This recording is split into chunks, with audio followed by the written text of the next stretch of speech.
Hey guys, how are ya? It's your girl, Jackie from the Financial Literacy Tribe, coming at you with a brand new video. So I have to be honest, I always thought that like calculating your net worth was for like rich people to basically brag about how rich they are. Like I didn't actually know what would be the purpose behind an individual calculating their net worth other than that. But as of recent, I had found out that there's a fair amount of people who are calculating their net worth as a way of tracking. It's actually a very effective way of tracking your progress in terms of your personal finance goals, as if to say, it's a good way to indicate whether you're paying off enough debt as quickly as you would like to.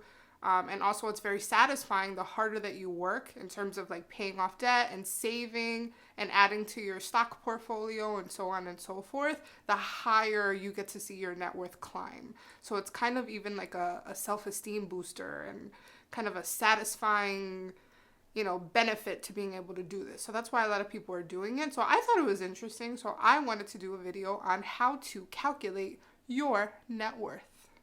So just as mentioned in the actual intro, anybody can calculate their net worth, but I have to give you a disclaimer. If you are young-ish, on the younger side, or you are a type of individual who has accumulated a lot of debt, then there's a good chance that you're actually going to have a negative net worth, which obviously does not feel fun. As an example, I have, as you guys know, started out with $90K in debt. I'm down to just my student loans, which is a little over $55,000 right now. I have a negative net worth because of that. So definitely keep that in mind. You are not alone if you do this calculation and you find that you have a negative net worth. It's totally okay and it's totally normal, as mentioned, if you have debt. As soon as that debt is gone, and your savings outpasses the amount of debt that you have, then you're no longer going to be a negative number. So that's one thing to keep in mind. Don't freak out if you do it and you're like, I have a negative number. So the very first step in calculating your net worth is to have an understanding as to the difference between assets and liabilities. You have to know the difference between what are the things within your life that are assets and what are the things that are liabilities. Definitely a very simplified explanation for this is that assets would be anything that is producing income for you. It is an income producing object or thing within your life, versus a liability is something that is costing you money. It costs a certain amount of money in order for you to have it within your life. That is a very oversimplified explanation as to what is the difference between an asset and a liability. So one of the things that pops into my head when we talk about assets and liabilities is my guy, Robert Kiyosaki, who is an author and personal finance educator, and a very controversial one, as most of you know. And his probably arguably one of the larger controversial things that he has said in the past is that your personal house, if you have a house and a mortgage and you live in it and it's not producing any type of rental income at all, it's just where you live, your primary residence, your house, in his opinion, does not count as an asset. It counts as a liability because it's costing you money. A lot of people feel like that may or may not be true because usually real estate prices and costs tend to just increase, for the most part. So there's a good chance that if you bought it for $100,000 or whatever, maybe when you sell it in 10 years, it's going to be worth much more than that. You're going to end up actually making money on the back end. So in that case, it would be an asset. But so I say that to say that it's not always black and white in terms of whether something is an asset or a liability. It depends very much on the circumstances. And the house thing was the perfect example for that because there's a fair amount of people, depending on how the real estate market is at the time that they're trying to sell their home, who end up having, their house be underwater. Not literally underwater, unless you live in a flood zone. But I mean like the payments are underwater. If that's the case, if I bought my house for $100,000, but because of the real estate market and different circumstances, I'm only able to sell it for $50,000, was that house an asset? Hell no, it wasn't an asset. It was definitely a liability. It ended up costing me $50,000. So definitely, like I said, there's no black and white to this. It isn't like, oh, my house is definitely an asset. It may or may not be depending on the actual circumstances and the situation that you're in. So just keep that in mind. But as mentioned, a general guideline, if it produces money in your pocket, if it's giving you, you are getting money from this item or this thing, it's an asset. If it is costing you money in the long run and now, it's a liability.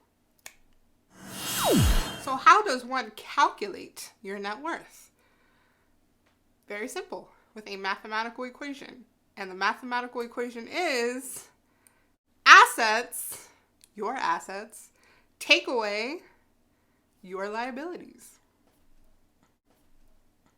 And that was it.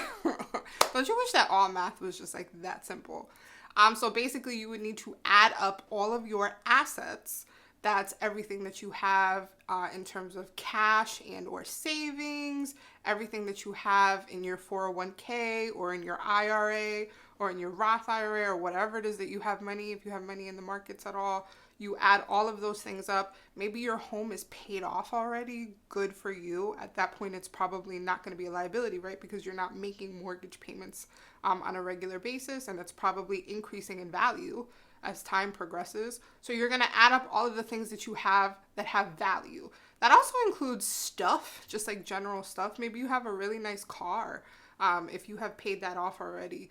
Even if you haven't paid that off already, it's okay to include it because don't forget we're going to subtract all of our liabilities. So what is the current value of your vehicle or your cars if you have multiple cars? What is the value of the things that you own? Maybe you have like really nice jewelry that was passed down from your great-great-granny. I don't know. But all of the things that you have within your life that have value to them, they cost money. You would be able to sell them and get money for it. You're going to add that up. Those are all of your assets. And then you're going to subtract all of the loans, all of the debt, all of the things that you're still paying on. So if you still have a mortgage, take that into consideration. If you still have a car loan and you're still paying off your car, add that into it too. All of the things that you are still paying down, the amount that you still owe, you're going to subtract that from your assets number. And that, my friends, is your net worth. It's definitely not that hard. As mentioned, do not freak out. If you do not like the number or if it's a negative number, if it's a very low number, that's okay. This is just a way for you to track your progress as you are pursuing your personal finance goals. The more debt that you're able to pay off, the higher that net worth number is going to skyrocket. The more that you're able to save, the higher it is that you're going to get in terms of your net worth. So it is a great way to track how it is that you are doing in terms of your own financial goals. That's it. It has no more merit other than that. Trust me. I hope you found this video to be helpful. If you did, be sure to hit that like button for me. And be sure to subscribe if you're not currently subscribed to my channel. Be sure to check out my blog at focusedfrugalfab.com, and I will see you guys soon. Bye.